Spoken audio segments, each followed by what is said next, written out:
Moi, je me dis toujours accroche-toi à l'après, accroche-toi à l'après. Tu vas faire plein de choses derrière. Et c'est ce qui m'a permis, moi, de tenir.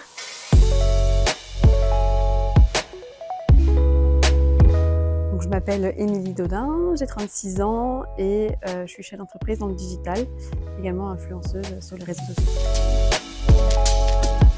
En 2019, j'ai eu mon deuxième enfant. Et quelques mois après, début 2020, j'ai senti une grosseur dans mon sein. En fait, j'ai senti une douleur en fait dans mon sein qui a continué à arriver. Je suis allée voir tout de suite ma sage-femme qui m'a diagnostiqué une déchirure musculaire. Ça a continué. En fait, c'est devenu une boule que j'ai commencé à sentir, qui me faisait mal. Je suis retournée consulter. On m'a dit la même chose.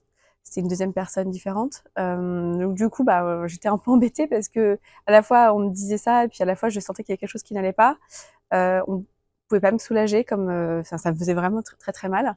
Ça a continué et puis au mois de septembre, je me souviens, je pouvais plus respirer. C'est-à-dire que la douleur à l'arrivée, elle était de plus en plus régulière.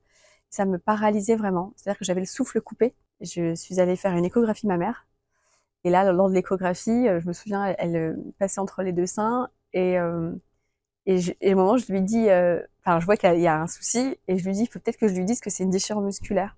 Donc je lui en parle, elle m'a dit, c'est pas du tout une déchirure musculaire. À ce moment-là, j'ai compris en fait qu'il y avait un souci. C'est enchaîné avec une mammo, c'est enchaîné avec une biopsie. Le lendemain, et une semaine plus tard, en fait, j'avais les résultats. C'était un cancer du sein triple négatif. Heureusement, stade 2, mais j'avais 6 tumeurs dans le sein. Le parcours de soins a commencé par une visite à Becquerel. En fait, j'ai une de mes amies qui travaille à Becquerel et je lui ai dit qui aller voir parce que je ne sais pas du tout, j'étais complètement perdue. Elle m'a donné le nom d'un oncologue. Après, j'ai eu la pose du cathéter, la chambre implantable. Donc ça, c'était vraiment là, c'est là que j'ai commencé à réaliser que ce qui m'arrivait. Ça, c'était très dur. Je crois que c'est le pire moment que j'ai vécu parce que j'étais en larmes et je me suis dit, mais en fait, qu'est-ce que je fous là, quoi? Il y a un an, j'étais en train de donner naissance à un bébé et là, je suis en train je vais me battre contre un cancer. Là, c'était vraiment, vraiment difficile. 10 jours après ça, je commençais la chimiothérapie. J'ai eu 16 chimios au total. J'ai eu après du Taxol pendant 12 semaines. Après, j'ai eu une mastectomie sans reconstruction immédiate du sein droit. Pendant 2 ans, je suis restée avec un seul sein. Après, j'ai eu la radiothérapie. Et vu que lors de la chirurgie, ils se sont rendus compte qu'il restait encore de la tumeur, il restait 20% de tumeur. En même temps, sur 6 tumeurs, ça me semblait normal, malheureusement, qu'il en restait. Et du coup, j'ai eu la chimiothérapie orale du Xeloda.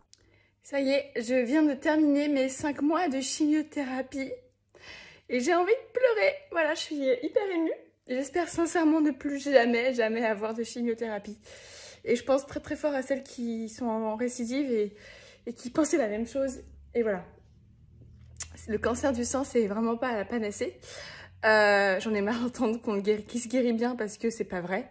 Qu'on arrête de faire des généralités. Tant que tous les cancers du sein ne se guérissent pas, on peut pas dire qu'il se guérit bien. Donc s'il vous plaît, arrêtez de faire cet amalgame-là. Et je pense très très fort aux filles qui sont en récidive, aux triplettes, aux HER2, tous les autres cancers du sein.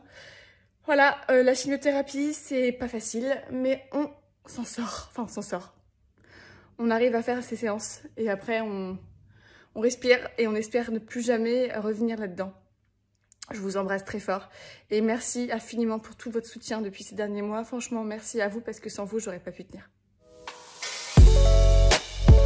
Ça fait 3 ans que je n'ai plus de cellules cancéreuses dans mon corps. Je suis en rémission. Guérison, j'espère, dans 2 ans. Même si, en fait, quand on a un cancer, l'épée de Damoclès, elle reste tout le temps. Je réalise pas toujours ce qui m'est arrivé parce que le temps est passé vite, heureusement. Et en fait, le temps passe vite. Et c'est ça qu'il faut se dire quand on est dans les traitements, etc. Moi, je me dis toujours, accroche-toi à l'après. Accroche-toi à l'après. Tu vas faire plein de choses derrière. Et c'est ce qui m'a permis, moi, de tenir et de m'accrocher. Et là, je me dis, waouh, toi, t'en es là, t'as fait tout ça, ça fait 3 ans. J'ai l'impression que c'était hier, mais en même temps, c'était il y a 3 ans. Et voilà. Mais il fait toujours partie de moi, malheureusement. Enfin, quand on a été victime d'un cancer, voilà, ça fait partie de nous, quoi qu'il arrive. En fait, faire du sport, ça m'a permis déjà de me vider la tête. Même si moi je continue de travailler, donc j'étais pas à fond sur le cancer à H24, mais ça m'a permis donc de me vider la tête, d'avoir un moment pour moi, de voir où j'en étais aussi niveau force. C'est important de se maintenir, c'est-à-dire de continuer à en faire pour voir que notre corps il a besoin en fait de ça pour se maintenir, pour éliminer les toxines. Et je sais que par exemple après mes chimiothérapies, les EC qui étaient difficiles, il fallait marcher un petit peu pour éliminer. Donc moi je revenais toujours à pied de Becquerel. Je marchais une demi-heure dans le quartier.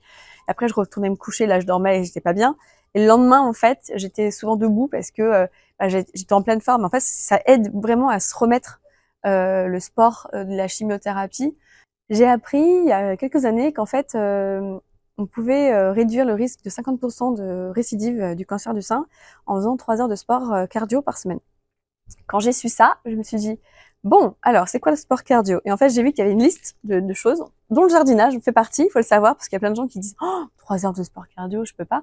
C'est juste du sport un peu plus intensif, c'est pas forcément du cardio à fond pendant 3 heures. C'est pas ça du tout. Et en fait, faire du sport, ça vraiment, c'est la meilleure chose qu'on peut offrir à votre corps. C'est vraiment peut-être la seule chose qui est prouvée pour éviter des récidives.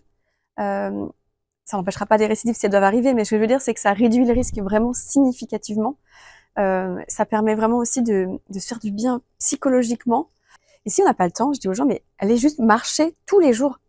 Marcher à une vitesse un peu plus rapide que d'habitude, mais marcher au moins une demi-heure par jour. Faites vos 10 000 pas, mais c'est hyper important pour ne pas être sédentaire, pour vous aérer la tête et faire bouger votre corps. Ne serait-ce que ça, déjà, ça serait déjà génial.